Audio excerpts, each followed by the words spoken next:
दोस्तों बात करने वाले हैं नावा स्टॉक के बारे में। देखा जाए तो पावर सेक्टर से ये स्टॉक बिलोंग करता है। देखो एक टाइम का ये स्टॉक मल्टी बैगर स्टॉक था।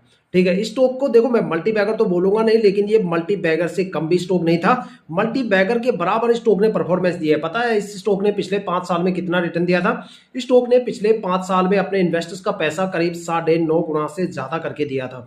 990% का रिटर्न दिया था और पिछले 4 साल में स्टॉक ने 1164% से ज्यादा का रिटर्न दिया था। मतलब इन्वेस्टर्स का पैसा मात्र 4 साल में 11.5 गुना से ज्यादा करके दिया था। अब आप बताओ कि भाई ये स्टॉक मल्टीबैगर था कि नहीं। और पिछले 5 साल में स्टॉक ने अब तक जो सबसे बड़ी गिरावट यहाँ पे दर्ज की है, देखो मार्केट में देखा जाए तो काफी बड़ी गिरावट का माहौल चल रहा है। अगस्त सितंबर में दो सबसे बड़े क्रैश आए, अक्टूबर में एफआईआई की बड़ी बिकवाली देखने को मिली। अब सेंसेक्स 85,000 से गिर के 75,500 के करीब आ गया, करीब 75,000 के करीब आ गया। लेकिन इतनी गिरावट होने के बाद भी स्टॉक में जो मैक्सिमम गिरावट हुई है वो 17% के करीब हुई है, 17.5% के करीब हुई है। तो देख सकते हो भाई स्टॉक में कितने जबरदस्त रिटर्न है। स्टॉक ने हर जितने लंबे टाइम ड्यूरेशन के लिए स्टॉक को होल्ड करोगे उतना भर भर के स्टॉक से रिटर्न देखने को मिलेगा।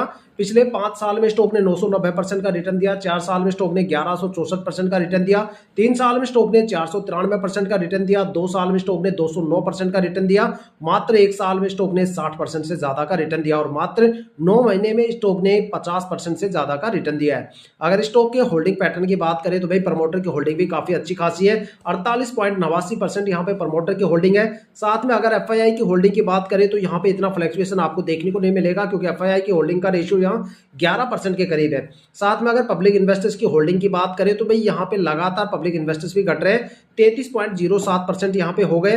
देखो ज्यादा गिरावट तो यहाँ पे देखने को नहीं मिली। पिछले साल यहाँ पे जो पब्लिक इन्वेस्टर थे वो 34.81% थे, जो इस साल गिर के 33.07% हो गए। साथ में अगर एक नजर कंपनी के फाइनेंशियल डेटा के ऊपर डाल के बताएं तो भाई कंपनी का जो यहाँ पे रेवेन्यू है वो 878 करोड़ का है, जबकि कंपनी के खर्चे 396 करोड़ के आसपास है। मतलब जो कंपनी का रेवेन्यू है वो खर्चों से लगभग डबल से भी ज्यादा है।